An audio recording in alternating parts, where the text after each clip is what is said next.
Eu quero ler aqui a palavra de Deus, a Bíblia, livro de Salmos, versículo 1 do capítulo 32. Ele diz assim, o salmista Davi: bem-aventurado aquele cuja transgressão é perdoada e cujo pecado é coberto. Quando tem o perdão, o pecado perde o efeito. Ele desaparece perante aos seus olhos, perante aos olhos das pessoas.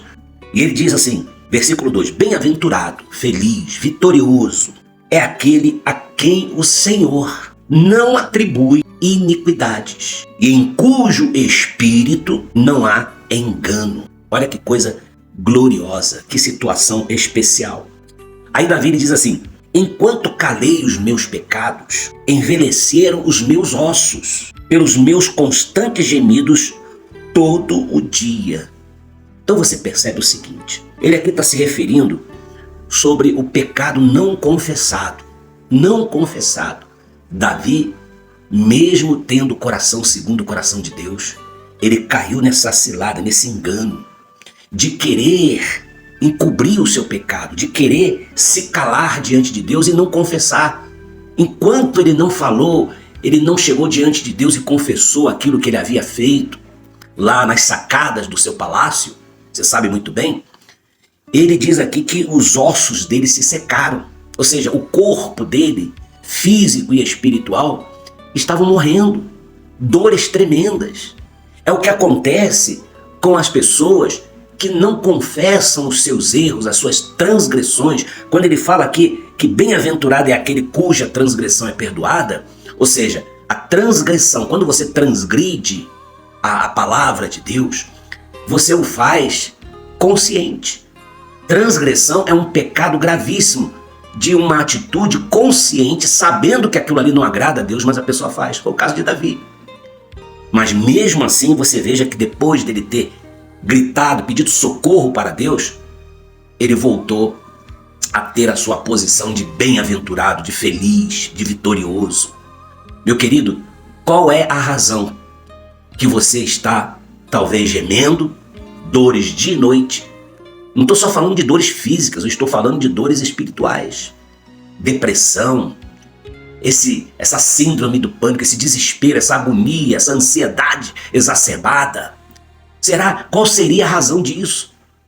Então analise, só você e Deus sabe o que está dentro do teu coração. Veja se não há dentro de você algo que você está tentando resolver sozinho, algo que você tem se calado, guardado com você, e você não consegue dobrar os joelhos e se render ao Senhor Jesus, confessando, falando, colocando para fora tudo isso, a fim de que você então seja um bem-aventurado, porque o próprio Deus não vai atribuir dolos, não vai atribuir nenhum castigo para você.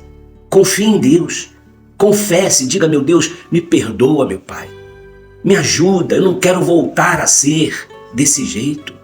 E eu tenho certeza que Deus, Ele vai te dar força, condições para você seguir em frente e a sua vida será uma vida abençoada. Ele diz assim, enquanto calei os meus pecados, eles envelheceram os meus ossos e eram dores, gemidos constantes todos os dias. Olha só, vê se não está assim a sua vida. Veja se não está assim. Talvez uma mágoa, um ressentimento por alguém que te fez alguma coisa errada. Ah, mas eu não tenho que pedir perdão por isso, foi ele que errou. Não, pede perdão sim, porque o perdão libera poder, libera cura, libera a ação de Deus para curar você, para te libertar, para te livrar de tudo isso. Pense direitinho, tá bom? Tire isso de dentro de você, só você pode fazer isso. Não fica tentando encobrir, não fica tentando calar o grito do seu coração, não. Não precisa procurar ninguém, não precisa falar isso com um amigo, com um fulano, que não vai resolver. Tem que falar com Deus. Fala com Deus. Oração. Oração, se humilhar perante ao Senhor. Porque os humilhados, os que dependem, os que confessam, os que se curvam perante a Deus, serão exaltados. Forte abraço, que Deus te abençoe e te dê força. Tudo de bom para você, tá?